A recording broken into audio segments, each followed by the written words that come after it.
ગીર સોમનાથમાં રાજ્યના પ્રવાસન વિભાગ અને જિલ્લા વહીવટી તંત્ર દ્વારા અહેમદપુર માંડવી બીચને પ્રવાસનના નવા સ્થળ તરીકે વિકસાવવાના ભાગરૂપે તારીખ 24 થી 3 દિવસ બીચ ફેસ્ટિવલ યોજવામાં આવશે કે જેમાં લાઈવ કોન્સર્ટ, લેઝર શો પ્રવાસીઓ માણી શકે તે માટે ફેસ્ટિવલ પૂર્વે જિલ્લા કલેક્ટર દ્વારા સ્થળ નિરીક્ષણ કરવામાં આવ્યું હતું। સંઘ પ્રદેશ દીવના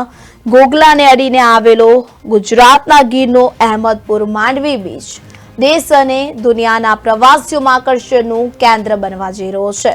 અહીં ગીર સોમનાથ કલેક્ટરે મુલાકાત કર્યા બાદ બીચને ડેવલપ કરવાનું બીડું ઝડપ્યું છે।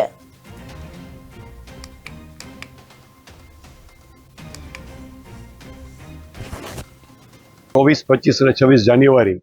ગુજરાત પ્રવાસન વિભાગ અને જિલ્લા વહીવટીતંત્ર ગીર સોમનાથના ઉપક્રમે આ જ જગ્યા ઉપર એટલે કે અહેમદપુર માંડવી બીચ ઉપર આપણે બીચ ફેસ્ટિવલ બીજું વિશેષ આપણે જે આપણા જે સ્થાનિક જે સમાજ કે ખારવા સમાજ છે એની પોતાની સંસ્કૃતિ છે, પછી આપણી યુનિવર્સિટી સંસ્કૃત યુનિવર્સિટી છે એની પોતાની આગવી ઓળખ છે,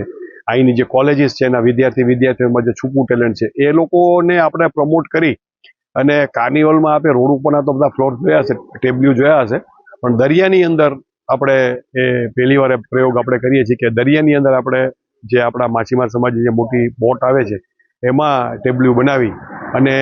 એને પેરેલલ રોડ ઉપર આપણા જે આ બાળકો મેં કીધું બીચ ઉપર એનું પરફોર્મ કરે એવું આપણે આયોજન કરવા જઈ રહ્યા છીએ।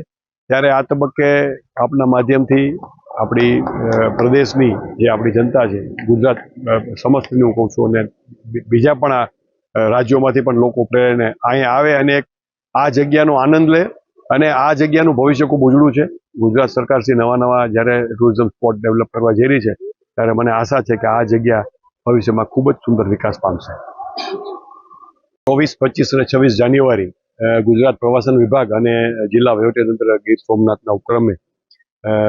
આ જ જગ્યા ઉપર એટલે કે અહેમદપુર માંડવી બીચ ઉપર આપણે બીચ ફેસ્ટિવલ બીજું વિશેષ આપણે જે આપણા જે સ્થાનિક જે સમાજ કે ખારવા સમાજ છે એની પોતાની સંસ્કૃતિ છે, પછી આપણી યુનિવર્સિટી સંસ્કૃત યુનિવર્સિટી છે એની પોતાની